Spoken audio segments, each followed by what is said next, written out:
We now begin our remembrances from Elizabeth's side of the family. First to speak, Elizabeth's stepfather, Danny, will share his remembrances, and Danny is also speaking on behalf of Elizabeth's mother, Barbara. Second, Elizabeth's younger brother, Tony, will share his thoughts and read a poem. Elizabeth and Tony were close in such a way that they frequently, for long stretches of time, would speak on the phone every day. And third, we'll hear from Elizabeth's father, Tom, to share his lifelong remembrance of his daughter. Elizabeth and Tom shared a special father-daughter bond over the Chicago Bears and the Washington Caps. They would watch every game together if they could. Danny?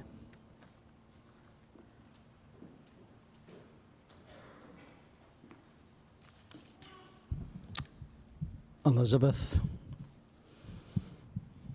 you were a comet. You were a meteor. You flew across our skies for 53 years, and you were on fire. Everything you did was on fire. You did everything in an oversized way, outsized way. You had outsized passions. You had outsized love for your family and your friends, your students. You loved your students, and you loved the homeless community that worked with you. And your smile was on fire. Most of us in this room have felt uplifted by that Elizabeth smile. And you loved comedy, and you were brilliant at it, that perfect timing you had. And it suddenly hit me, just since you've died, that maybe one reason you embraced comedy as much as you did was because of the tragedies in your life. 2 of your children died before they were born. You had melanoma young. And the doctors all said, oh, you're going to be fine. But we knew that you never totally believed it. And so I think that's one reason. You were determined even more to make audiences laugh. And when you got your horrible, mind-blowing diagnosis, you had outsized optimism that you'd be cured. One of my most inspiring memories of you, and this might sound weird, one of my most inspiring memories of you is the night you had your emergency surgery on a large tumor in your frontal lobe.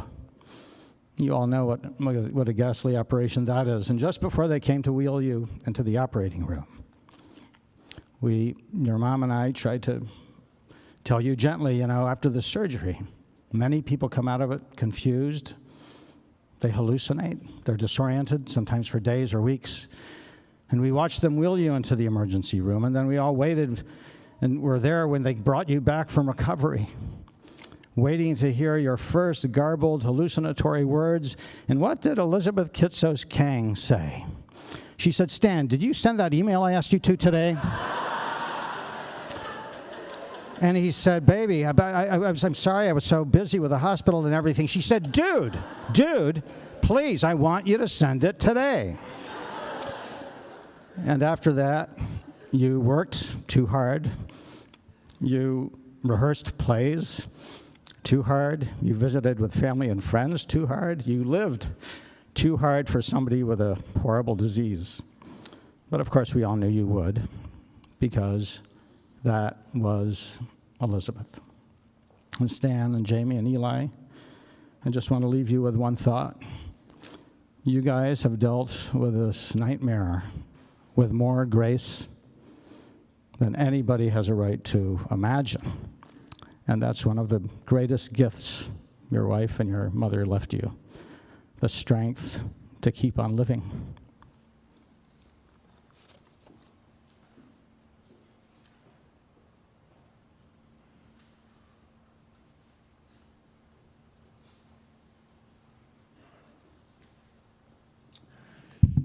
So, I'm going to read a poem, but before that, I'm going to share a few words. even though they said I'm supposed to keep it under 3 minutes. I might go over that, but that's okay. Everyone called Elizabeth, Elizabeth, but for me, I called her Lizzie, and she hated that. But I didn't care. And she'd always call me Tony Baloney. That was our names for each other. I spoke to my sister almost every day, sometimes twice a day. And growing up, she didn't like that. I remember going into her room in the morning when I was younger and asking her, hey, do you want to get up and help me make some breakfast, go out and play? Her thing would be, get out of my room. I'm not getting up until noon. You know the rules, not until noon. She was my best friend. I mean, I could tell her anything, and she could tell me anything. And every time till this day, I have her number on my phone, and I wish I could call her and talk to her. But I do it in my own way. So let me read this poem. Death is nothing at all. It does not count. I have only slipped away into the next room. Nothing has happened. Everything remains exactly as it was. I am I, and you are you, in the old life that we lived so fondly together, untouched, unchanged. Whatever we were to each other, that we are still. Call me by the unfamiliar name. Speak of me in the easy way which you always used. Put no difference into your tone.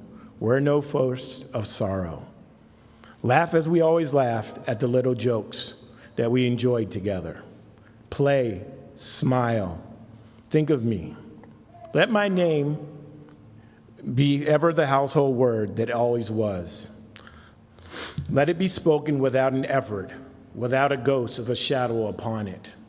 Life means all that ever meant. It is the same that it always was. Why should it be out of mind because I'm out of sight? I am but waiting for you, somewhere near, just around the corner. All is well, nothing is hurt, nothing is lost. One brief moment, all will be as it was before. How we shall laugh at the trouble of parting when we meet again, and we will meet again.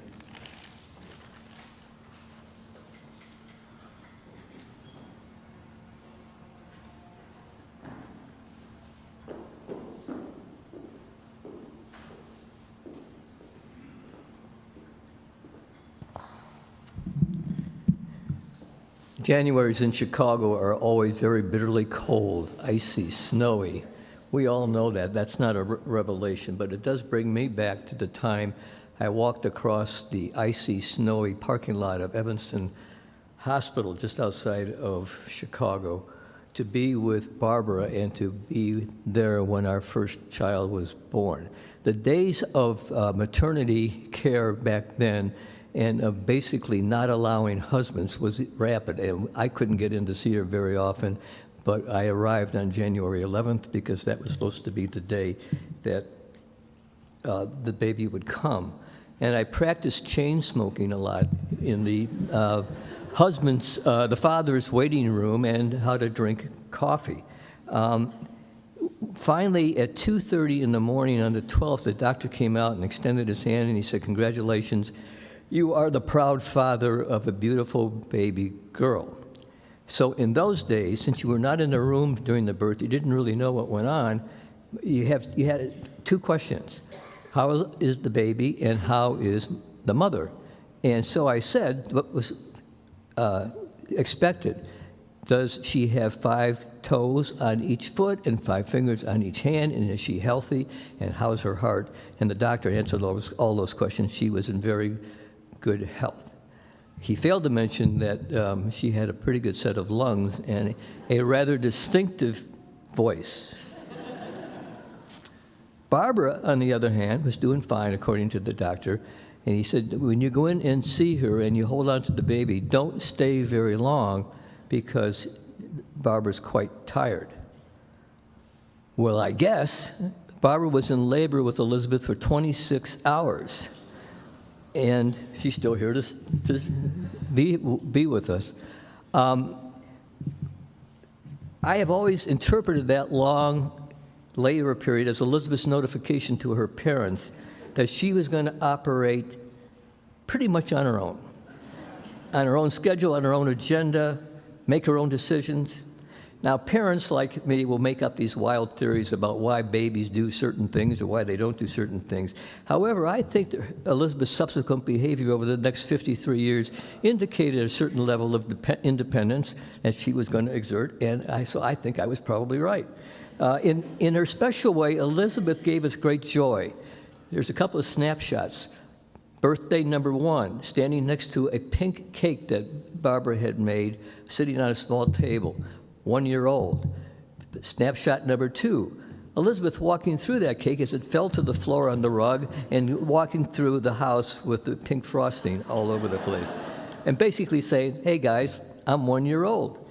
In her formative years, she was always putting on skits, make-believe plays, singing, dancing. I don't think there was a school play or a show for which she did not audition.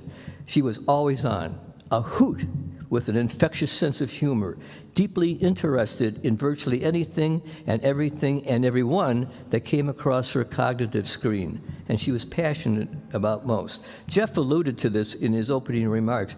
Elizabeth had a practice of extending her hand. The first time you met her, for those of you who can remember, she would extend her hand, she would look you directly in the eye with her baby blues, she would look and keep her attention on you, and she would ask about you.